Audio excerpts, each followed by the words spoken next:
Ассалому алейкум, урматтуу көрүүчүлөрүбүз. Бүгүн биздин үйдө чоң майрам. Ошого байланыштуу бүгүн биз торт жасайбыз.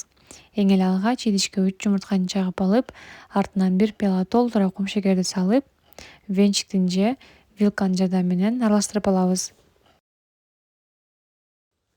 Сиздерге түшүнүктүү болуусу үчүн мен айранды 2 пиялага бөлүп алдым. 2 пиялага 1 чай кашык соданы жарымдан кошуп, ушинтип аралаштырып кошуп алабыз. Айран менен соданын ушундай реакцияга келгени жакшы болот. Жана дагы ушул убакытта духовканы 180 градуска сайып коюңуздар. Ал эми ушинтип азыкты салып бүткөн соң жакшылап аралаштырып аласыздар дагы. Артынан өсүмдүк майын куюп алабыз дагы. Артынан 2-2 жарым пияладай унду кошуп, аны дагы аралаштырып алабыз.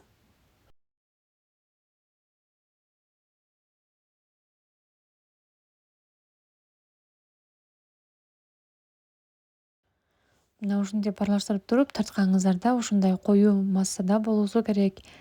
Эми болсо листибизди алып, духовканын листин алып, аны сливочный май менен майлап коесуздар, асты жабышып калбаш үчүн. Эми бирдей кылып куюп алыңыздар. Мынакей даяр массабызды 180 градуста кызаргычакты бышырып алабыз. Ортосунда кызыл сызыкка маани бербейсиздер, кичинекейлерибиз, үйдөгү кичинекейлерибиз көрүп калбасын деп үстүнө лист жаап койгон болчубуз, ушундай болуп калыптыр. Эми аны бычактын жардамы менен жакшылап тегиз кылып кесип алабыз дагы, четтерин дагы кесип алып, аны кайра эле духовкага салабыз. Кремин даярдаганды баштайбыз. Ал үчүн проценти көп, пайызы көп сливочный майды жана сгущенный молокону кашыктын жардамы менен аралаштырып алабыз. Миксериңиздер бар болсо, миксер менен аралаштырып алыңыздар. Бирок бүгүн биз болсо ушинтип кашыктын жардамы менен эле аралаштырып алдык. Мынакей кремибиз даяр. Тортубуздун бетин кооздоо үчүн бизге эри турган шоколад керек болот. Аны бир бокалга салып, эритип алышыбыз керек. Ал үчүн ушундай идишке муздак сууну куюп, анын ичине бокалды салып коебуз. Ошентип эритебиз.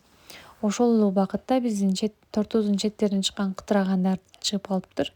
Аны болсо бир пакетке салып, каталканын жардамы менен майдалап алабыз. Тортубуз жумшак үлпүлдөгөн болуусу үчүн ушинтип вилканын жардамы менен тешип алабыз дагы. Муздак сууга үйүңүздө бар вареньяны кошуп аралаштырып, аны бирдей кылып үстүнөн куюп жагабыз. Эми кремибизди алып, коржобуздун бир бөлүгүнө бирдей кылып кремибизди сүйкөп чыгабыз. Сүйкөп бүткөн соң экинчи коржобубузду үстүнө коюп, анда үстүнөн жандарынан дагы бирдей кылып сүйкөп чыгабыз.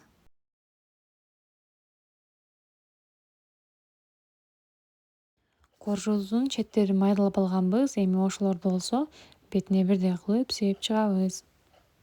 Ушинтип эритип алган шоколадыбызды үйдө бар эле ушундай пакетикке салып, пакетиктин бир бурчуна салабыз дагы, аны кайчы менен кесип алабыз. Жана дагы мына ушундай кылып кооздоп аласыздар.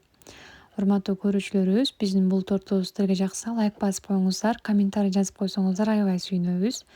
Жана дагы сөзсүз түрдө ушул торт жасап көрүңүздөр. Сиздерге жагат деген ойдобуз.